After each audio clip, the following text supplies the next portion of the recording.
ಪ್ರಧಾನಿಯಾಗಿ ಮೋದಿ ಮಾಧ್ಯಮಗಳ ಪ್ರಶ್ನೆಗಳನ್ನು ಎದುರಿಸಿದ್ದು ಇದು 4ನೇ ಬಾರಿ. ರಷ್ಯಾ ಮತ್ತು ಉಕ್ರೇನ್ ನಡುವಿನ ಶಾಂತಿಗಾಗಿನ ಮಧ್ಯಸ್ಥಿಕೆಯಲ್ಲಿ ಭಾರತದ ಸಂಭಾವ್ಯ ಪಾತ್ರದ ಬಗ್ಗೆ ಕೇಳಿದ ಪ್ರಶ್ನೆಗೆ ಟ್ರಂಪ್ ಉತ್ತರನೇ ನೀಡಲಿಲ್ಲ. ಟ್ರಂಪ್ ಅವರು ಮೋದಿ ಎದುರೇ ತೆರಿಗೆ ವಿಚಾರದಲ್ಲಿ ದೂಷಿಸಿದ್ದಾರೆ. ಹೆಚ್ಚು ತೆರಿಗೆ ವಿಧಿಸೋದಾಗಿ ಬೆದರಿಕೆಯನ್ನು ಹಾಕಿದ್ದಾರೆ. ಅಮೆರಿಕದ ಶಸ್ತ್ರಾಸ್ತ್ರಗಳ ಖರೀದಿಯನ್ನ ಹೆಚ್ಚಳ ಮಾಡೋದಾಗಿ ಮೋದಿ ಅವರು ಒಪ್ಪಿಕೊಂಡಿದ್ದಾರೆ. ನಮಸ್ಕಾರ.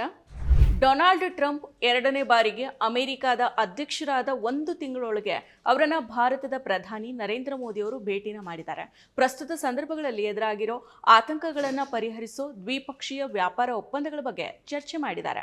ಅಮೆರಿಕದ ಶಸ್ತ್ರಾಸ್ತ್ರಗಳ ಖರೀದಿಯನ್ನ ಹೆಚ್ಚಳ ಮಾಡೋದಾಗಿ ಮೋದಿ ಅವರು ಒಪ್ಪಿಕೊಂಡಿದ್ದಾರೆ.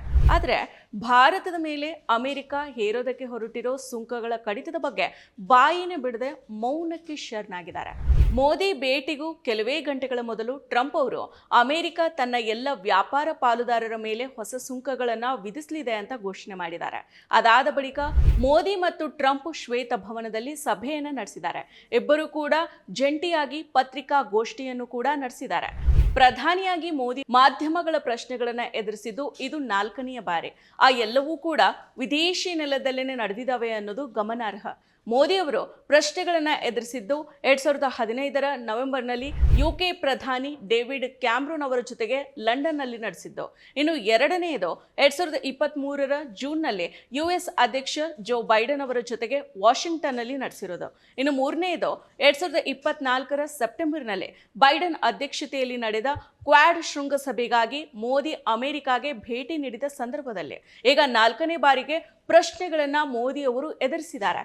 ಇನ್ನು ಪತ್ರಿಕಾಗೋಷ್ಠಿಗಾಗಿ ಮೋದಿ ಅವರು ವೇದಿಕೆಯನ್ನ ಏರಿದಾಗ ಅವರ ಎರಡೂ ಕಡೆಗಳಲ್ಲಿ ಟೆಲಿಪ್ರಾಂಪ್ಟರ್ಗಳು ಇದ್ವು. ಆದರೆ ಟ್ರಂಪ್ ಯಾವುದೇ ಟೆಲಿಪ್ರಾಂಪ್ಟರ್ ಅನ್ನ ಬಳಸಲಿಲ್ಲ. ಟೆಲಿಪ್ರಾಂಪ್ಟರ್ ಇದ್ದಾಗಲೂ ಕೂಡ ಇಂಗ್ಲಿಷ್ನಲ್ಲಿ ಮಾತನಾಡೋದಕ್ಕೆ ಪ್ರಯತ್ನ ಪಟ್ಟ ಮೋದಿ ಅವರು ತಡವರಿಸಿದ್ರು, ವ್ಯಂಗ್ಯ ಟ್ರೋಲ್ಗಳಿಗೆ ಗುರಿಯಾದ್ರು. ಹಾಗೇನೆ ವಿದೇಶಿ ನೆಲದಲ್ಲಿ ಮೋದಿ ಅವರನ್ನ ಹೊಗಳೋದಕ್ಕೆ ಯತ್ನಿಸಿದ ಭಾರತೀಯ ಪತ್ರಕರ್ತರು ಅಮೆರಿಕದ ಪತ್ರಕರ್ತರ ಅಪಹಾಸ್ಯಕ್ಕೆ ತುತ್ತಾದ್ರು. ಅದಿರಲಿ, ಈ ಹಿಂದೆ ಅಬ್ ಕಿ ಬಾರ್ ಟ್ರಂಪ್ ಸರ್ಕಾರ ಅಂದ್ರೆ ಈ ಬಾರಿ ಟ್ರಂಪ್ ಸರ್ಕಾರ ಅನ್ನೋ ಘೋಷಣೆಯನ್ನ ರೂಪಿಸಿದ್ದ ಮೋದಿ ಒಪ್ಪಂದಗಳ ಕುರಿತಾಗಿ ಟ್ರಂಪ್ ಗಮನವನ್ನ ಸೆಳೆಯೋದಕ್ಕೆ ಯತ್ನಿಸಿದ್ರು. ನಾನು ಅಮೆರಿಕದ ಭಾಷೆಯಲ್ಲಿ ಹೇಳೋದಾದ್ರೆ ಭಾರತದಲ್ಲೇ ನಾವು ವಿಕಸಿತ ಭಾರತದ ಬಗ್ಗೆ ಮಾತನಾಡ್ತಿದ್ದೇವೆ. ಅಂದ್ರೆ ಮೇಕ್ ಇಂಡಿಯಾ ಗ್ರೇಟ್ ಅಗೇನ್, ಅಂದ್ರೆ ಭಾರತವನ್ನ ಮತ್ತೊಮ್ಮೆ ಅಭಿವೃದ್ಧಿಗೊಳಿಸಿ. MIGA, ಅಮೆರಿಕ ಮತ್ತು ಭಾರತ ಒಟ್ಟಿಗೆ ಕೆಲಸ ಮಾಡಿದಾಗ MAGA ಅಂದ್ರೆ ಮಗ ಜೊತೆಗೆ MIGA ಅಂದ್ರೆ ಮಿಗಾ ಸೇರಿ MEGA ಮೆಗಾ ಆಗುತ್ತೆ. ಈ ಮೆಗಾ ಸ್ಪಿರಿಟ್ ನಮ್ಮ ಗುರಿಗಳಿಗೆ ಹೊಸ ವ್ಯಾಪ್ತಿಯನ್ನು ಒದಗಿಸುತ್ತೆ ಅಂತ ಮೋದಿ ಅವರು ಹೇಳಿದ್ದಾರೆ. ಮಗ ಮೀಗ ಮೆಗಾ ಬಗ್ಗೆ ಮಾತನಾಡಿದ ಪ್ರಧಾನಿ ಮೋದಿ ಅವರು ಟ್ರಂಪ್ ಜೊತೆಗಿನ ಸಭೆಯಲ್ಲಿ ಭಾರತಕ್ಕಾಗಿ ಏನನ್ನ ಪಡೆದು ಯಾವುದನ್ನ ಸಾಧನೆ ಮಾಡಿದ್ರು. ಭಾರತ ಈ ವರ್ಷ ಅಮೆರಿಕ ಶಸ್ತ್ರಾಸ್ತ್ರಗಳ ಖರೀದಿಯನ್ನ $100 ಹೆಚ್ಚಿಸಲಿದೆ. ನಾವು ಭಾರತಕ್ಕೆ F-35 ಸ್ಟೆಲ್ತ್ ಫೈಟರ್ಗಳನ್ನ ಒದಗಿಸ್ತೇವೆ ಅಂತ ಟ್ರಂಪ್ ಹೇಳಿದ್ದಾರೆ. ಇದು ಇನ್ನೂ ಪ್ರಸ್ತಾವನೆಯ ಹಂತದಲ್ಲಿದೆ. ಖರೀದಿ ಒಪ್ಪಂದದ ಔಪಚಾರಿಕ ಪ್ರಕ್ರಿಯೆ ಇನ್ನೂ ಕೂಡ ಆರಂಭವಾಗಿಲ್ಲ ಅಂತ ವಿದೇಶಾಂಗ ಕಾರ್ಯದರ್ಶಿ ವಿಕ್ರಮ್ ಮಿಶ್ರಿ ಅವರು ಹೇಳಿದ್ದಾರೆ. ಆದಾಗ್ಯೂ ಕೂಡ ಪತ್ರಿಕಾಗೋಷ್ಠಿಯಲ್ಲಿ ಶಸ್ತ್ರಾಸ್ತ್ರ ರಫ್ತಿನ ಬಗ್ಗೆ ಟ್ರಂಪ್ ದೊಡ್ಡದಾಗಿ ಘೋಷಣೆ ಮಾಡಿಕೊಂಡಿದ್ದಾರೆ. ಭಾರತಕ್ಕೆ ಖರೀದಿಸದೆ ಬೇರೆ ದಾರಿನೇ ಇಲ್ಲ ಅನ್ನುವಂತೆ ಮೋದಿ ಮೇಲೆ ಒತ್ತಡವನ್ನ ಹೇರೋ ರೀತಿಯಲ್ಲಿ ಮಾತಾಡಿದ್ದಾರೆ. ಮೋದಿ ಎದುರೇ ಭಾರತವನ್ನ ದೂರಿದ ಟ್ರಂಪ್ ಅವರು ಭಾರತ ಅನ್ಯಾಯಯುತ ಮತ್ತು ಹೆಚ್ಚಿನ ಸುಂಕಗಳನ್ನು ವಿಧಿಸ್ತಾ ಇದೆ, ಇದು ಭಾರತೀಯ ಮಾರುಕಟ್ಟೆಗೆ ಅಮೆರಿಕ ಪ್ರವೇಶ ಮಾಡುವುದನ್ನು ತಡೆಯುತ್ತಿದೆ, ಇದೊಂದು ದೊಡ್ಡ ಸಮಸ್ಯೆ ಆಗಿದೆ ಅಂತ ಹೇಳಿದ್ದಾರೆ. ಈ ಹಿಂದೆ ತಮ್ಮ ಮೊದಲ ಅವಧಿಯಲ್ಲಿ ಭಾರತವನ್ನ ಸುಂಕದ ರಾಜ್ಯ ಅಂತ ಹೇಳಿದ ಟ್ರಂಪ್ ಅದೇ ದಾಟಿಯ ಮಾತುಗಳನ್ನು ಮುಂದುವರಿಸಿದ್ದಾರೆ. ಭಾರತದ ಮೇಲೆ 100% ಆಮದು ಸುಂಕ ವಿಧಿಸೋದಾಗಿ ಎಚ್ಚರಿಕೆಯನ್ನ ನೀಡಿದ್ದಾರೆ. ಅಮೆರಿಕ 100% ತೆರಿಗೆ ವಿಧಿಸ್ತೇವೆ ಅಂತ ಹೇಳಿದ್ರ ಹೊರತಾಗಿಯೂ ಕೂಡ ಸುಂಕ ವಿನಾಯಿತಿಯ ಭರವಸೆಗಳು ಇಲ್ಲದಿದ್ರು ಮೋದಿ ಅವರು ಅಮೆರಿಕ ಸರಕುಗಳ ಮೇಲಿನ ಸುಂಕವನ್ನ ಇಳಿಸೋದಾಗಿ ಒಪ್ಕೊಂಡು ಬಂದಿದ್ದಾರೆ. ಕಳೆದ ವಾರ 104 ಭಾರತೀಯ ಪ್ರಜೆಗಳ ಕೈಗೆ ಕೋಳ, ಕಾಲಿಗೆ ಸರಪಣಿಯನ್ನ ತೋರಿಸಿ ಮಿಲಿಟರಿ ವಿಮಾನದಲ್ಲಿ ಅಮೆರಿಕದಿಂದ ಭಾರತಕ್ಕೆ ಟ್ರಂಪ್ ಗಡಿಪಾರನ್ನ ಮಾಡಿದ್ರು. ಶನಿವಾರ ಮತ್ತೊಂದು ಮಿಲಿಟರಿ ವಿಮಾನ ಭಾರತೀಯರನ್ನ ಹೊತ್ತು ಭಾರತಕ್ಕೆ ಬರಲಿದೆ. ಭಾರತೀಯರನ್ನ ಅಪರಾಧಿಗಳಂತೆ ನಡೆಸಿಕೊಂಡು ಟ್ರಂಪ್ ಧೋರಣೆಯನ್ನ ಮೋದಿ ಖಂಡಿಸಲೇ ಇಲ್ಲ. ಅದರ ಬದಲಾಗಿ ಅಮೆರಿಕದಲ್ಲಿ ಅಕ್ರಮವಾಗಿ ನೆಲೆಸಿರೋ ಎಲ್ಲ ಭಾರತೀಯರನ್ನ ನಾವು ಭಾರತಕ್ಕೆ ಮರಳಿ ಪಡೆಯೋದಕ್ಕೆ ಸಂಪೂರ್ಣವಾಗಿ ಸಿದ್ಧರಿದ್ದೇವೆ, ಅಕ್ರಮ ವಲಸೆ ಮಾನವ ಕಳ್ಳ ಸಾಗಣೆಗೆ ಸಂಬಂಧಿಸಿದೆ ಅಂದಷ್ಟೇ ಹೇಳಿದ್ದಾರೆ. ಭಾರತ ಭಯೋತ್ಪಾದಕ ಸಂಘಟನೆ ಅಂತ ಘೋಷಣೆ ಮಾಡಿರೋ ಖಲಿಸ್ತಾನಿ ಗುಂಪಿನ ಪರವಾಗಿ ಅಮೆರಿಕನ್ ನಾಗರಿಕನನ್ನ ಗುರಿಯಾಗಿಸಿಕೊಂಡು ಕೆಲಸವನ್ನ ಮಾಡಿದ ಮಾಜಿ ಭಾರತೀಯ ಸರ್ಕಾರಿ ಅಧಿಕಾರಿಯ ವಿರುದ್ಧದ ಆರೋಪಗಳ ಬಗ್ಗೆ ಮರುಪರಿಶೀಲನೆ ಮಾಡೋ ಬಗ್ಗೆ ಟ್ರಂಪ್ ಪ್ರತಿಕ್ರಿಯೆ ನೀಡಲಿಲ್ಲ.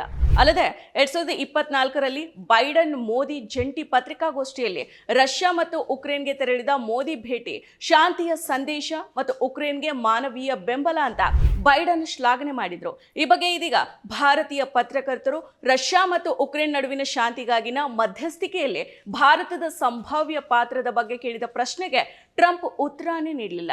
ಇದರ ಬದಲಾಗಿ ಟ್ರಂಪ್ ಚೀನಾದತ್ತ ಗಮನವನ್ನ ಸೆಳೆದ್ರು. ಚೀನಾ ವಿಶ್ವದ ಪ್ರಮುಖ ಪ್ಲೇಯರ್ ಅಂತ ನಾನು ಭಾವಿಸ್ತೇನೆ. ಉಕ್ರೇನ್ ಮತ್ತು ರಷ್ಯಾ ನಡುವಿನ ಯುದ್ಧವನ್ನ ತಡೆಯೋದಕ್ಕೆ ಅವರು ನಮಗೆ ಸಹಾಯವನ್ನ ಮಾಡಬಹುದು ಅಂತ ಹೇಳಿದ್ರು. ಇದು ವಿಶ್ವಗುರು ಮೋದಿ ಪಾತ್ರವನ್ನ ನಿಖರವಾಗಿ ಅಲ್ಲಗಳೆದಿತ್ತು. ಈ ದಿನ.com ಪ್ರೀಮಿಯಂ ಲೇಖನಗಳನ್ನು ಪ್ರಕಟಿಸ್ತಾ ಇದೆ. ಎಕ್ಸ್ಕ್ಲೂಸಿವ್ ಅನಿಸುವ ಸಂಗತಿಗಳು ಈ ಲೇಖನಗಳಲ್ಲಿ ಸಿಗುತ್ತವೆ. ಇವುಗಳನ್ನು ಓದೋಕೆ ನೀವು ಚಂದಾದಾರರಾಗಿ.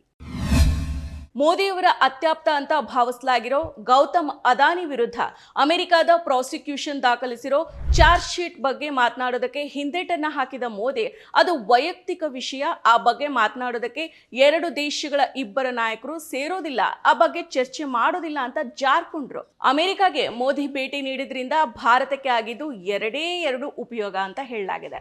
ಒಂದು, ಮುಂಬೈ ಭಯೋತ್ಪಾದಕ ದಾಳಿಯ ಆರೋಪಿ ತಹವೂರ್ ರಾಣಾ ಅವರನ್ನ ಶೀಘ್ರದಲ್ಲೇ ಭಾರತಕ್ಕೆ ಹಸ್ತಾಂತರ ಮಾಡಲಾಗುವುದು ಅಂತ ಟ್ರಂಪ್ ಘೋಷಣೆ ಮಾಡಿದ್ದಾರೆ.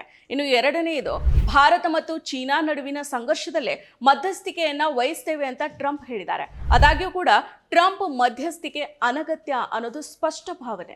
ಭಾರತ ಚೀನಾ ನಡುವಿನ ಸಂಘರ್ಷ ಕುರಿತಾದ ಮಾತುಕತೆಗಳು ಈವರೆಗೆ ದ್ವಿಪಕ್ಷೀಯವಾಗಿಯೇ ನಡೆದಿದ್ದಾವೆ, ಮುಂದೆಯೂ ಕೂಡ ಹಾಗೇನೆ ನಡೆಯುತ್ತೆ ಅಂತ ಭಾರತೀಯ ಅಧಿಕಾರಿಗಳು ಹೇಳ್ತಾ ಇದ್ದಾರೆ. ಆದ್ರೂ ಕೂಡ ಭಾರತ ಚೀನಾ ನಡುವೆ ಮೂಗನ್ನ ತೂರಿಸೋದಕ್ಕೆ ಟ್ರಂಪ್ ಯತ್ನಿಸ್ತಾ ಇದ್ದಾರೆ. ಟ್ರಂಪ್ ಅವರು ಮೋದಿ ಎದುರೇ ತೆರಿಗೆ ವಿಚಾರದಲ್ಲಿ ದೂಷಿಸಿದ್ದಾರೆ. ಹೆಚ್ಚು ತೆರಿಗೆ ವಿಧಿಸೋದಾಗಿ ಬೆದರಿಕೆಯನ್ನ ಹಾಕಿದ್ದಾರೆ. ಅಮೆರಿಕ ಸರಕುಗಳ ಮೇಲಿನ ತೆರಿಗೆಯನ್ನ ಇಳಿಸೋದಕ್ಕೆ ಮೋದಿ ಒಪ್ಪಿಕೊಳ್ಳುವಂತೆ ಮಾಡಿದ್ದಾರೆ. ಶಸ್ತ್ರಾಸ್ತ್ರ ಖರೀದಿ ಹೆಚ್ಚಿಸುವಂತೆ ತಾಕೀತನ್ನ ಮಾಡಿದ್ದಾರೆ. ರಷ್ಯಾ ಉಕ್ರೇನ್ ನಡುವಿನ ಶಾಂತಿ ಒಪ್ಪಂದದಲ್ಲಿ ಭಾರತದ ಪಾತ್ರವನ್ನ ಮೌನವಾಗಿನೇ ನಗಣ್ಯ ಅಂತ ಸೂಚಿಸಿದ್ದಾರೆ. ತನ್ನತ್ತ ತಿರುಗಿಯೂ ನೋಡದ ಚೀನಾವನ್ನ ಹೊಗಳಿದ್ದಾರೆ. ಆದ್ರೆ ಮೋದಿ ಅವರು ಅಮೆರಿಕದ ಉದ್ಯಮಿ ಟ್ರಂಪ್ ಆಪ್ತ ಎಲಾನ್ ಮಸ್ಕ್ ಮತ್ತು ಅವರ ಕುಟುಂಬವನ್ನ ಭೇಟಿ ಮಾಡಿ ಹರಟೆನ ಹೊಡೆದು ಭಾರತಕ್ಕೆ ಮರಳಿದ್ದಾರೆ. ಅಮೆರಿಕ ಅಕ್ರಮ ವಲಸಿಗರನ್ನ ಕೈಕೋಳ ತೊಡಿಸಿ ಮಿಲಿಟರಿ ವಿಮಾನದಲ್ಲಿ ಕಳಿಸೋದನ್ನ ಕೊಲಂಬಿಯಾ ವಿರೋಧ ಮಾಡಿತ್ತು. ತನ್ನ ಪ್ರಜೆಗಳನ್ನ ಗೌರವಯುತವಾಗಿ ವಾಪಸ್ ಕರೆಸಿಕೊಳ್ಳೋದಕ್ಕೆ ಕೊಲಂಬಿಯಾ ರಾಷ್ಟ್ರಪತಿ ಗಸ್ತಾವೋ ಪೆಟ್ರೋ ತಮ್ಮದೇ ವಿಮಾನವನ್ನ ಕಳಿಸಿದ್ರು. ಅಮೆರಿಕವನ್ನ ಟೀಕೆ ಮಾಡಿದ್ರು. ಟ್ರಂಪ್ ತೆರಿಗೆ ನೀತಿಯನ್ನ ಮಧ್ಯ ಅಮೆರಿಕ ಮತ್ತು ದಕ್ಷಿಣ ಅಮೆರಿಕ ರಾಷ್ಟ್ರಗಳ ಮುಖ್ಯಸ್ಥರು ಬಲವಾಗಿ ಖಂಡಿಸಿದ್ದಾರೆ. ಟ್ರಂಪ್ ತೆರಿಗೆಗೆ ಪ್ರತಿ ತೆರಿಗೆ ವಿಧಿಸೋದಕ್ಕೆ ಮುಂದಾಗಿದ್ದಾರೆ. ಆದ್ರೆ ಮೋದಿ ಅವರು ಟ್ರಂಪ್ ಅವರನ್ನ ಭೇಟಿ ಮಾಡಿ ಅವರ ಷರತ್ತುಗಳನ್ನ ಒಪ್ಕೊಂಡು ಬಂದಿದ್ದಾರೆ. ಆದಾಗ್ಯೂ ಕೂಡ ಭಾರತದಲ್ಲಿರೋ ಮೋದಿ ಭಕ್ತರು ಮೋದಿ ಮಹತ್ತರವಾದುದನ್ನ ಸಾಧನೆ ಮಾಡಿದ್ದಾರೆ ಅನ್ನುವಂತೆ ಪ್ರಚಾರವನ್ನ ಮಾಡ್ತಾ ಇದ್ದಾರೆ. ಇಂತಹ ನಯ ವಂಚನೆಗಳಿಗೆ ಬಲಿಯಾಗದೆ ಭಾರತೀಯರು ಎಚ್ಚೆತ್ಕೊಳ್ಬೇಕು. ವಿಶ್ವಗುರು ಅಂತ ಹೇಳ್ತಾನೆ ಮೋದಿ ಅವರು ಟ್ರಂಪ್ ವಿರುದ್ಧ ಭಾರತ ಮಂಡಿಯೂರುವಂತೆ ಮಾಡ್ತಾ ಇರೋದನ್ನ ಅರಿತುಕೊಳ್ಬೇಕು. ಭಾರತ ಸ್ವಂತ ಶಕ್ತಿಯಾಗಿ ಬೆಳೆದು ಬಂದಂತೆ ಮುಂದೆಯೂ ಕೂಡ ನಡೆಯೋದಕ್ಕೆ ಸರ್ಕಾರವನ್ನ ಎಚ್ಚರಿಸಬೇಕು. ಇಲ್ದಿದ್ದಲೇ ಮೋದಿ ಆಡಳಿತದಲ್ಲಿ ಮುನ್ನೆಲೆಗೆ ಬಂದ ವಿಶ್ವಗುರು ಮೋದಿ ಅವಧಿಯಲ್ಲೇನೆ ಮೂಲೆ ಗುಂಪಾಗುತ್ತೆ. ಮತ್ತಷ್ಟು ವಿಶೇಷ ವಿಡಿಯೋಗಳನ್ನು ನೋಡಲು ಮತ್ತು ಹೊಸ ವಿಡಿಯೋಗಳ ಬಗ್ಗೆ ತಿಳಿಯಲು ಈ ದಿನ.com ಯೂಟ್ಯೂಬ್ ಚಾನೆಲ್ ಸಬ್ಸ್ಕ್ರೈಬ್ ಮಾಡಿ ಮತ್ತು ಬೆಲ್ ಐಕಾನ್ ಕ್ಲಿಕ್ ಮಾಡಿ.